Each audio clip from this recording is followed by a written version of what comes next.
भगवान बाबा हनुमानजी उपस्थित आहेत, बाबांना माझा प्रणाम. तसेच महान त्यागी बाबा जुंदेजी उपस्थित आहेत, बाबांना माझा प्रणाम. तसेच आई वाराणसी आहे ठुबरीकर उपस्थित आहेत, आईना माझा प्रणाम. तसेच आमचे मंडळाचे अध्यक्ष निमार्दे पाटील साहेब यांना नमस्कार.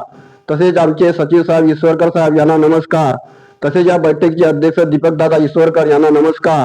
तसेच गावातील संपूर्ण सेवक बांधव, आय बहिणी, बाळ गोपाळ मंडळी सर्वांना माझा नमस्कार. पाच सेवक बांधवांना आज बहुत दिवसातून आपल्याला त्यागाचे कार्य आले. 12 वर्षाच्या बाद मध्ये कशी भगवंताची कृपा, कशी लीला. पण जेव्हा आपण या मानव धर्माची निर्मिती भगवान महान देवा जुंदेजींनी केले आणि ते त्याच्यावर परीक्षा होती आणि तेच त्यांना आपले दुःख दूर केले, पण तेव्हा थांबले नाही आणि नंतर त्याला आणि आपल्या जगामध्ये कितीतरी दुःख आहेत यासाठी हा निवारण केलं आणि एका भगवंताची प्राप्ती केली. माय बापाओ, आपण त्याग, बाबाचा त्याग कसा घडवला ना आपण त्याग कसा घडवला याचीच तर सूचना करायला पाहिजे. बाबाचा त्याग, बाबाने कसा त्याग केला? अरे आपण काहीच नाही केलं. बाबाने 6 वर्षात त्याग घेतला. आपण जेव्हा साधे कार्य देतो 3, 7, 21 एका महिन्यात 6 महिन्यात त्याग करतो, त्या त्यागामध्ये आपले दुःख दूर होतात. मग दुःख दूर झाल्यावर बी आपल्याला कार्य करता साहेब आपल्याला त्याग काम का बरं देतात याचा विचार करा. माय बाबाला विचार करा का त्याग आपल्याला काय काय गरज आहे त्याग करण्याची बेचार इच्छा. मग आपण तर सुखी झालो 3 दिवसाचे 7 दिवसाचे एका महिन्याच्या कार्यामध्ये. पण नाही, बाबा नाही थांबले. सेवक आपल्याला खंबीर बनवायचे, आपल्या सेवकाला पूर्ण समाधानी बनवायचे, गरजेतून उंच आणायचे आपल्या सेवकाला, म्हणून ते त्यागाची होऊन आपण बेचाळीस करतो. काहून करतो? का आपले पूर्ण कुटुंबाची एकता करतो, एका बसवतो, काय करता घरी नेतो की आम्हाला त्या घडवाचा साहेब बेचाळीसचा. हा त्याग कोणता हाय तर तेव्हा तसाच होता. तेव्हाच मंडळाने आदेश दिला माय बापाव का त्याग ज्या सेवकाचे त्याग झाला त्यानंच करा, नाही तो लोक करा माय बापाव. एवढा शब्द खरंच मग त्याग करायला पाहिजे. पहिल्या दिवसावर नित्य नियमात आपण एका दिवसात 3 तारखेला कुटुंबात आपली एकता करायला पाहिजे की दादा कसा रे, आई कसा रे, बाई कसा रे, दादा आपल्याला का त्याग घरायच्या. कारण का तो छोटासा होताच रे दादा, 2 महिन्याचा का 2.5 महिन्याचा 5 महिन्याचा का 1 वर्षाचा होता दादा, अशी मिटिंग भरायला पाहिजे घरी. कारण का त्या कार्यामध्ये आपण मिटिंग भरायला ना तेव्हाच कार्य करताना आपल्याला कार्य देतात ना माय बापा. मग ते भरवलाच नाही. आपण सीधे साधे बस कार्य घेतला 2 वाजाय कोणी 8 वाजायचे महिन्याचे फेल केलं म्हणजे बंधन नाही. बंधन होता दादा, बंधन आपण तोडला, आपल्या हाताने तोडला. अरे 12 वर्षात त्या काय सारे शुद्धीकरणाचे त्याग आहे पावलं. 12 वर्षांनी काय घडते आपल्या, काय नियती होते, काय नाही. मग वडील वर्ग पावले का आपण ते शुद्ध होतो, हे केस देऊन काही अर्थ आहे का? ते काही अर्थ नाही. पैसा पाणी सांभाळून ठेवतो, 7-12 सांभाळतो आणि कपडे जाळून टाकतो आई वडिलांचे. मग हेच तर शुद्धीकरण आपण नाही भुललो. आज त्यागाच्या कार्यामध्ये मायबापाने माझ्याही दुःख आले.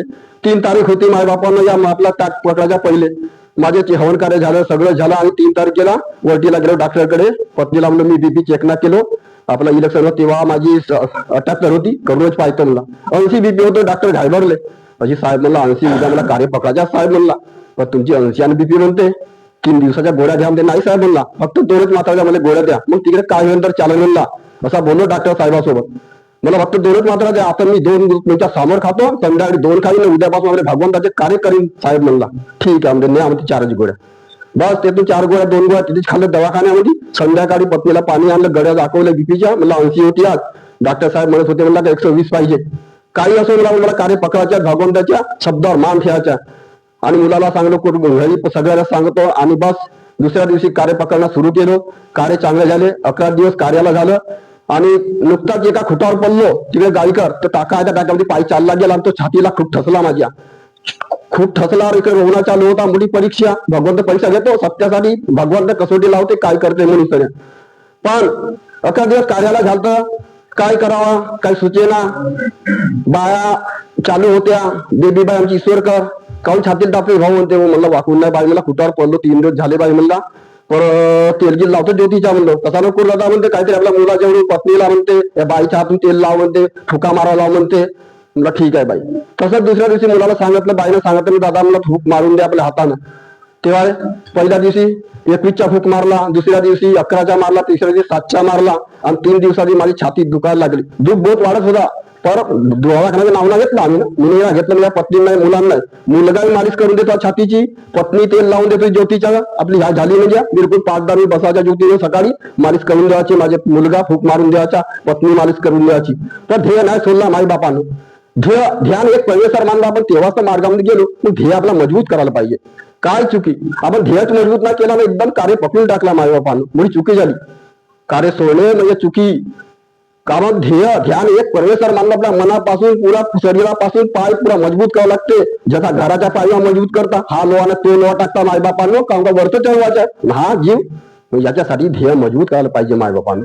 तेव्हा माझे नाही दवाखान्यात जाऊ घेतलं आणि मग सुरवण्यापर्यंत चालला दुःख पर्यंत सुख समाधान दुःख चांगल्यापर्यंत सुधारला काहीच नाही आणि बिलकुल तंदुरुस्ती पेंडा फेकलेला त्यावेळेस माझ्या मुलगा मी पुतण्या दोघांनीच पेंडा फेकत होते. मी जाऊन आपला धुऱ्यावर उभा राहो जमला तर दोन पेंडा खंदो नाही उभाच पाव. तेव्हा बायाला सगळं माहित होता माझी रोजी नव्हत्या तेव्हा पण पहा असा परीक्षा घेतो भगवंत पण दवाखान्यात नाही हारलं मायबापांनी कारण की आम्हाला त्याग करायचं होतं. आणि तेव्हा मी म्हणलं होतं या बैठकीमध्ये की माझ्या घरी नवीन घराचे हवन कार्य मायबापावा ते हवन कार्यात या आणि मला त्याग करायचा आहे म्हणून शब्दही खर्चलो होतो. कारण की माझा मुलगा ते 2.5 महिन्याचा होता. आज माझा मुलगा 21-22चा आहे. आता मला काही पूर्ण त्याग झालेला आहे. आता लग्न होईल तेव्हा एका दिवसात त्याग करण माझा मुलगा मी बिलकुल त्यागाने पूर्ण झालतो. एवढे बोलून 2 शब्द पूर्ण करतो. मायबापा नमस्कार.